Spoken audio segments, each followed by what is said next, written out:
Jeffrey Epstein, a billionaire fund manager with an intriguing island. Some might say this island is a paradise, but if you ask a certain few underage girls, they might say this is the island from hell. Underage girls in dungeons and cages in his bedroom doing unspeakable things. The events that took place on this island has been kept secret for years and years from people like you and I. But for the elites in this country, they know exactly what's going on here. Stay tuned as we explore Jeffrey Epstein and the events surrounding this case.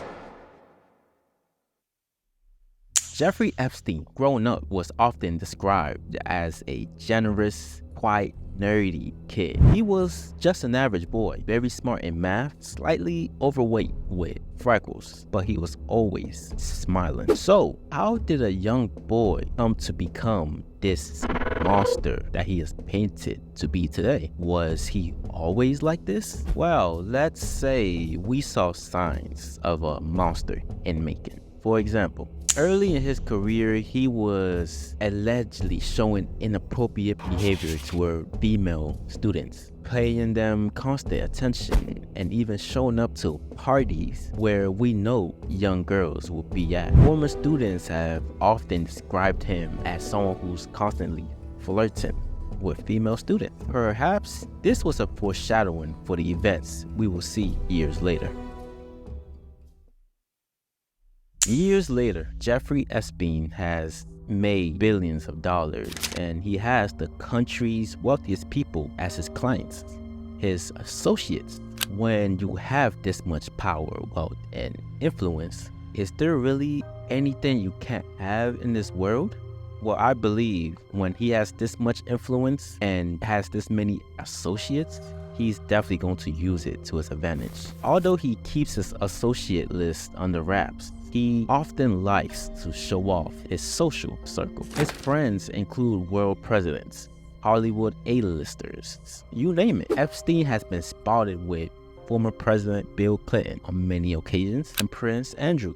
He is also close buddy with our former President Donald Trump. Jeffrey Epstein has bizarre ambitions, and as a billionaire, he has the ability to fund them all. The New York Times uncovered that he planned to impregnate multiple women and spread his DNA. His plan was for 20 women to bear his children, and his ranch in New York, Mexico will be the place where all of this is done. Jeffrey Epstein was generally regarded as a good man until 2008. In 2008, he pleaded guilty to a felony charge of soliciting prostitution from a minor. When the news broke that he was a sex trafficker, many did not believe it.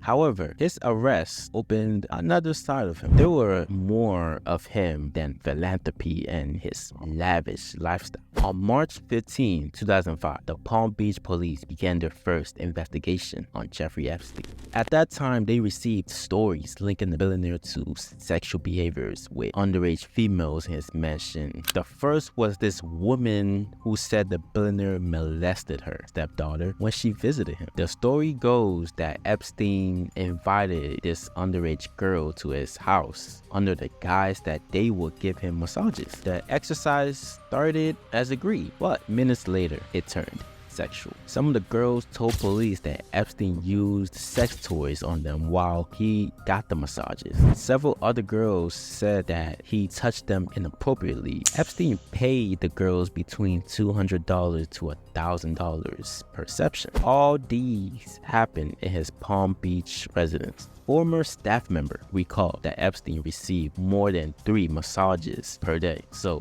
you do the math. Just when you thought it couldn't get any creepier, well, it did. He sent dozens of roses to a local high school where some of his girls attended, and I'm sure that definitely creeped them out and definitely creeped the school out receiving roses from a billionaire to an underage girl. But it doesn't end there. After many incidents like these happening, police was finally able to gather enough evidence to nail him, so he was arrested in 2008. He eventually pleaded guilty of procuring a person under 18 for prostitution and felony solicitation for prostitution. But then he only served 13 months in the private wing of the county. This was ultimately due to a plea deal he was able to acquire. Under this arrangement, he was required to pay the victims and just register as a sex offender. But here's where it pays off to be a very rich, influential person with power and many connections. First off, Epstein was told he would be arrested in 2008, so he was fully prepared. Before police arrived at his Palm Beach mansion, all 6 computer hard drives would vanish. Officers never gained access to crucial evidence needed to nail him. Ironically, Florida is known for its harsh prison system and lengthy sentences. Someone accused of these kind of weighty crimes should be looking at 20 years in prison minimum. But when your name is Epstein, you're able to sneak away with a much lighter sentence.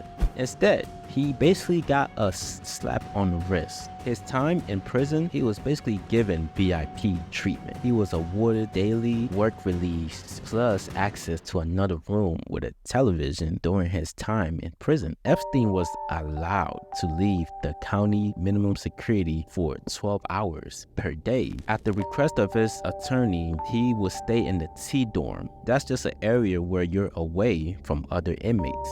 Jeffrey Epstein had a network of minors readily available to him. Let's talk about one of those many girls he ran across.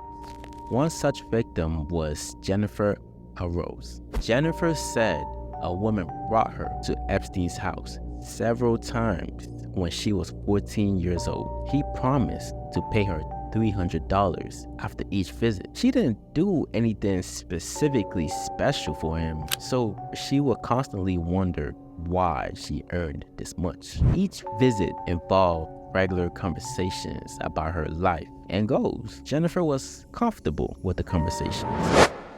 But one day, she visited his house alone. What she believed would be a harmless conversation turned into an incredible encounter.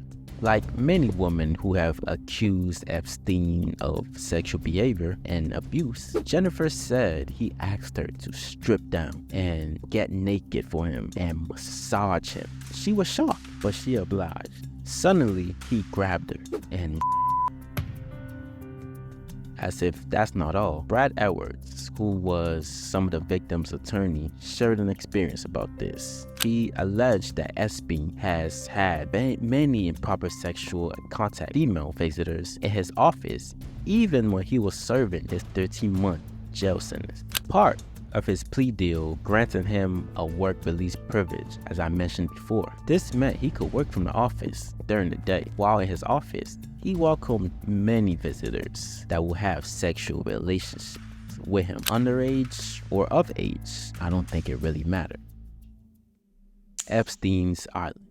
So, tell me, when you think about a billionaire's island, what comes to mind? Perhaps you think about enjoying your day on the beach, drinking mimosas, kicking your feet on the sand, or perhaps you're running around the mansion enjoying all the amenities that the mansion holds. You're not wrong for thinking like this, but I think you've forgotten whose island you're actually on. This is Jeffrey Epstein's island, billion-dollar island from hell. And only a few have access to this island. Jeffrey Epstein has a list of associates, and I wouldn't be surprised if they played a part in all this. Getting to the island was pretty easy. Epstein had a helicopter, a private jet, and a boat that he would use to bring his associates on, and most of these underage girls.